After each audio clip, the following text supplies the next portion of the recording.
नवनाथांचा अवतार कसा झाला? नमस्कार मंडळी, कसे आहात आपण? आपण मजेत आहात ना? आपण मजेतच असाल, स्वस्त असाल व मस्त असाल अशी अपेक्षा करून मी आपले माझ्या यूट्यूब चॅनलवर सहर्ष स्वागत करीत आहे. चला तर मग श्रोतेहो, आपण कथेला सुरुवात करूया. श्रीपाद वल्लभांच्या दिव्य चरणांना स्पर्श करून शंकर भटाने त्यांना प्रश्न केला, महाप्रभू, नवनाथ या नावाने प्रसिद्ध असलेले सिद्धयोगी सर्व श्रीदत्त प्रभूंचे अंशावतार आहेत असे मी ऐकले होते. त्यांच्याविषयी सविस्तर माहिती आपण आम्हास द्यावी ही श्रीचरणी प्रार्थना.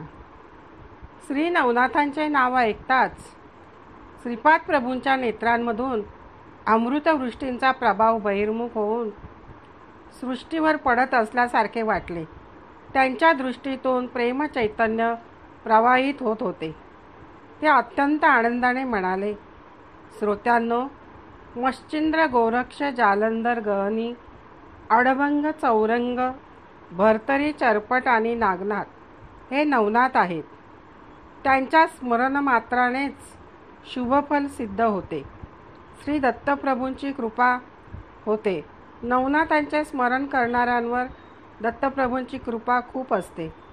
कलियुगाच्या प्रारंभापूर्वी श्रीकृष्णाने उद्धवासारख्या महान भक्तांबरोबर तसेच समस्त यादवांबरोबर चर्चा करून आज नवनाथ या नावाने जाणले जाणाऱ्या नवनारायणांचे स्मरण केले. कथा अशी आहे, श्रोतेहो, वृषभ चक्रवर्तीला 100 पुत्र होते. त्यातील नारायण अंशाने जन्मलेल्या 9 जणांना नवनारायण म्हणतात.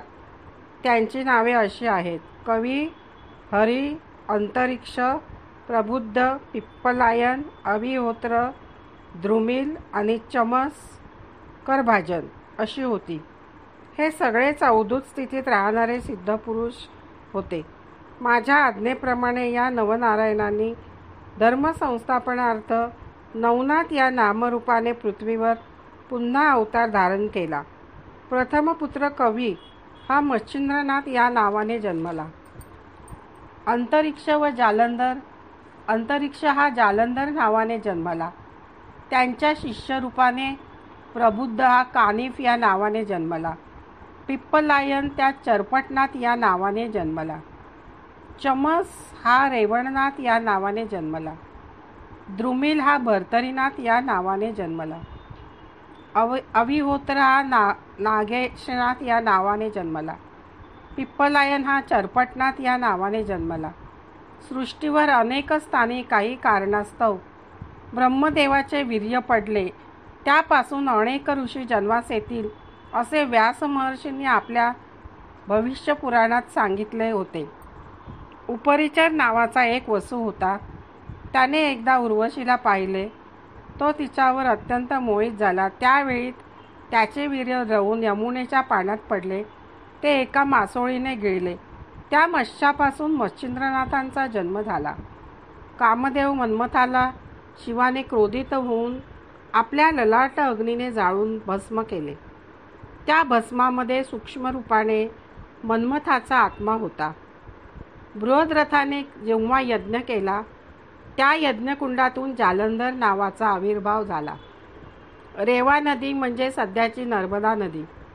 या नदीमध्ये पडलेल्या ब्रह्मवीर्यापासून रेवणसिद्धांचा जन्म झाला. एकदा थोडे ब्रह्मवीर्य एका नागाच्या शिरावर पडले. ते भक्ष्य समजून नागिनीने खाऊन टाकले. त्या योगाने ती नागिन गर्भवती झाली. त्यावेळी जन्मेजय राजा नागसर्पांना नष्ट करण्यासाठी सर्पयज्ञ करीत होता. ब्राह्मणाच्या मंत्रोच्चाराबरोबर अनेक सर्प येऊन त्या यज्ञकुंडात पडू लागले होते.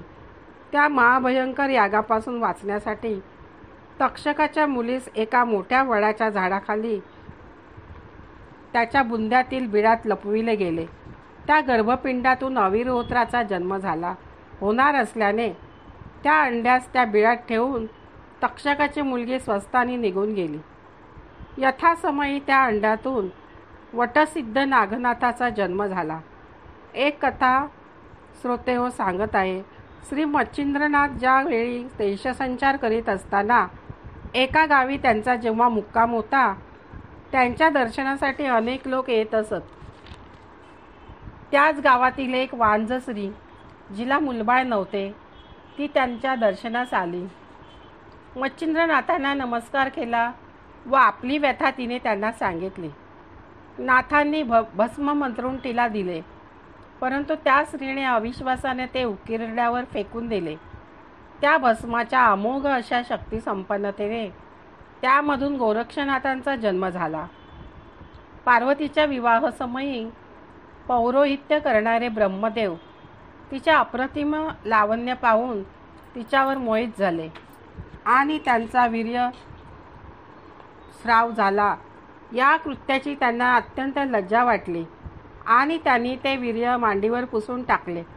त्या क्षणीच त्या वीर्याचे 60,000 भाग झाले आणि त्यातून कालकिल्य नावाचे 60,000 ऋषी जन्मास आले. त्यातून थोडा भाग उरला तो कचरा समजून भगीरथी नदीत फेकला. तो कचरा नदीतील गवतात अडकून तेथेच राहिला. त्यामध्ये पिप्पलायनचा आत्मा शिरला आणि चरपटनाथांचा जन्म झाला. कौलिक ऋषींनी आपले भिक्षापात्र पर्णकुटीतून बाहेर जाताना पर्णकुटीच्या बाहेर ठेवले. त्याच वेळी सूर्याचे तेज त्या पात्रात पडले. ते महर्षींना कळाले. त्यांनी ते पात्र तेथेच सांभाळून ठेवले. भर्तरी या शब्दाचा अर्थ भिक्षापात्र होतो. या पात्रातूनच एका नवनाथाचा जन्म झाला, त्यामुळे त्याचे नाव भर्तरीनाथ असे पडले. हिमालयातील घनदाट अरण्यात एक हत्ती झोपला होता. एकदा ब्रह्मदेव सरस्वतीवर मोहित झाले आणि त्यांचे वीर्य द्रवित होऊन खाली पडले. ते झोपलेल्या हत्तीच्या कानात पडले.